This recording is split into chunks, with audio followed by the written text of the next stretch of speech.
बढ़ते हैं आज के सवाल जवाब की तरफ। तो सबसे पहला सवाल नहीं है, सबसे पहला तो इल्जाम है।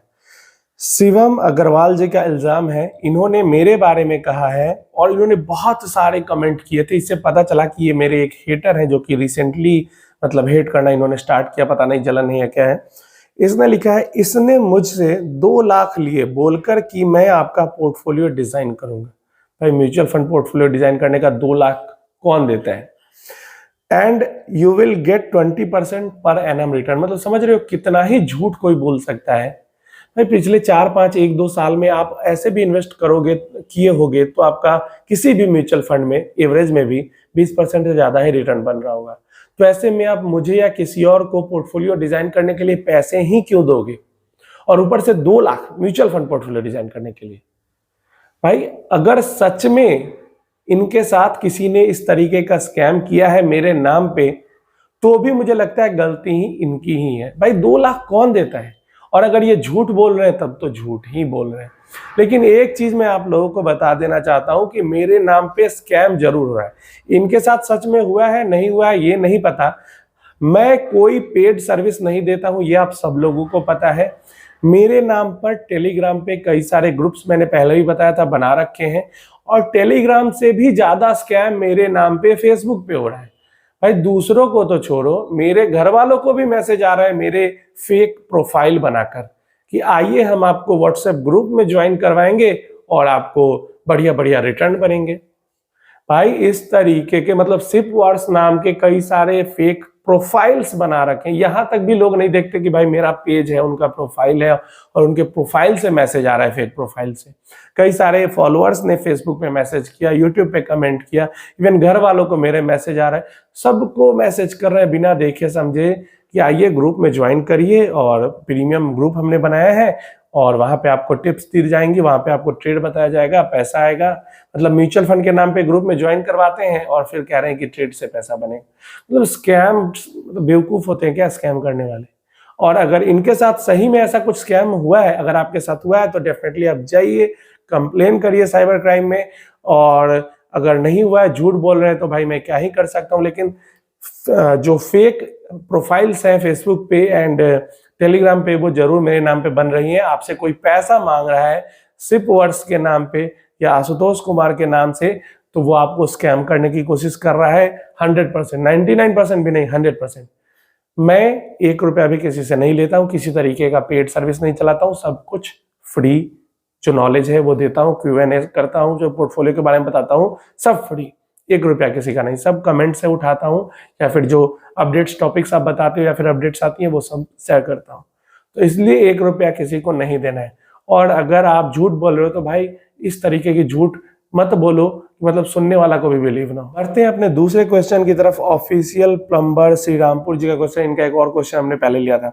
इनका क्वेश्चन है, hello good afternoon sir, Nippon mid cap large cap का एनएवी इतना कैसे बढ़ गया है कि हजारों में चला गया? क्या इस फंड में कुछ झोल हुआ था? अब इतने बड़ी हुई ये एनएवी में इन्वेस्ट करना ठीक रहेगा? देखिए एनएवी कैसे बढ़ गया इस पे भी बात करेंगे, इन्वेस्ट करना है नहीं करना इस पे भी बात करेंगे। सबसे पहले आप ये समझे कि इसके अंदर कोई झोल नहीं हुआ है। एनएवी इसलिए बढ़ गई क्योंकि एक तो लार्ज कैप की एनएवी नहीं बढ़ी, उसकी तो आई थिंक 100 रुपए के पास है।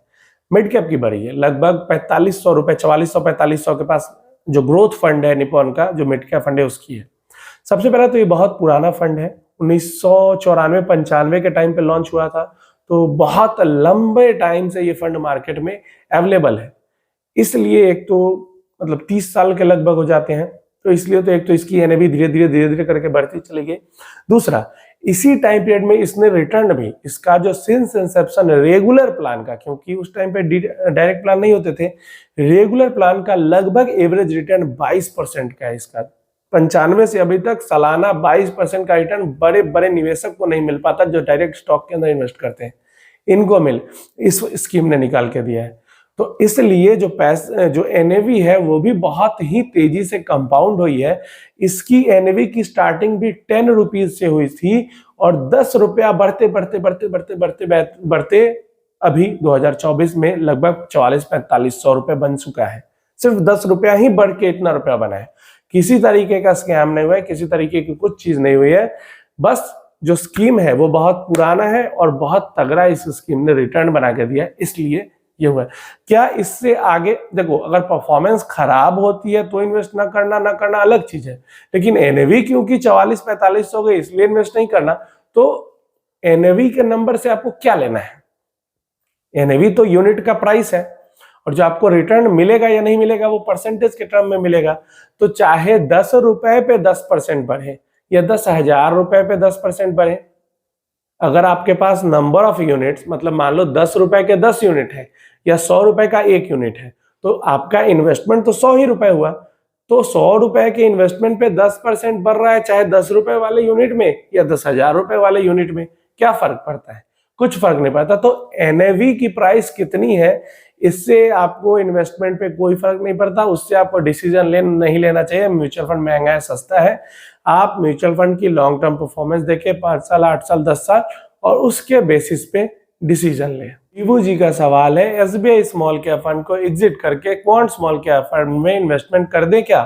तो देखिए, ऐसा कभी नहीं करना है। एसबीआई स्मॉल कैप फंड ने अपने आप को प्रूव किया हुआ है। एसबीआई स्मॉल कैप एक अच्छा परफॉर्मिंग फंड है, एवरेज कह सकते हैं। अभी पिछले 3 सालों में इसकी जो परफॉर्मेंस है, 2-3 सालों में वो एवरेज हुई है, उससे पहले काफी बढ़िया परफॉर्मेंस थी। तो एवरेज हुई है, परफॉर्मेंस बेकार नहीं हो गई, डेड नहीं हो गई। अभी भी जो एक्सपेक्टेड रिटर्न होता है उससे हर टाइम पीरियड में 10, 8, 5, 3, 2, 1 हर टाइम पीरियड में जो एवरेज एक्सपेक्टेशन होती है उससे बेहतर परफॉर्मेंस। हाँ, किसी टाइम पीरियड में, कम टाइम पीरियड में कैटेगरी एवरेज से कम रिटर्न जरूर है, लेकिन आपकी एक्सपेक्टेशन से ज्यादा जरूर मिल रही है। और अगर आप एक्सपेक्टेड रिटर्न आपको मिल रहा है तो मुझे नहीं लगता कि आपको फंड बार बार बदलना चाहिए। हाँ, पैसा ज्यादा है, जो एसआईपी जा रही है पहले से एसबीआई के अंदर में, उससे ज्यादा पैसा है, तो डेफिनेटली आप दूसरे फंड में स्टार्ट कर सकते हो, अगर नंबर ऑफ फंड्स पहले से बहुत ज्यादा पोर्टफोलियो में नहीं है तो। लेकिन इसको बंद करके, खासकर एसबीआई स्मॉल कैप जैसे फंड को दूसरे फंड के अंदर स्विच करना एक बहुत बढ़िया ऑप्शन नहीं है एसबीआई के साथ ही। एटलीस्ट मैं तो एसबीआई के साथ ही इन्वेस्टेड रहता। डिस्क्लेमर के लिए, मेरा पर्सनल भी इन्वेस्टमेंट इस स्कीम के अंदर, मेरा दोनों ही स्कीम के अंदर पर्सनल इन्वेस्टमेंट है, तो इसलिए आप जो समझो, लेकिन इसको बंद करके उसमें इन्वेस्ट करना, खासकर इन दोनों फंड में, सही नहीं है। ज्यादा पैसा है, दूसरे में भी स्टार्ट कर लो, लेकिन एसबीआई को जरूर आप कंटिन्यू करते रहो। संजीव जी का सवाल है, when all Nifty 500 momentum 50 funds launched with in 2 months only, how can you से, मैं कैसे कह रहा हूं कि इनका रिटर्न्स लॉन्ग टर्म का अच्छा है परफॉर्मेंस? देखिए भाई साहब, ये सब इंडेक्स फंड है। एक्टिव फंड में और इंडेक्स फंड में ये एक डिफरेंस होता है कि जो इंडेक्स फंड होते हैं वो इंडेक्स को कॉपी करते हैं, तो उनके रिटर्न्स इंडेक्स के जैसे होंगे।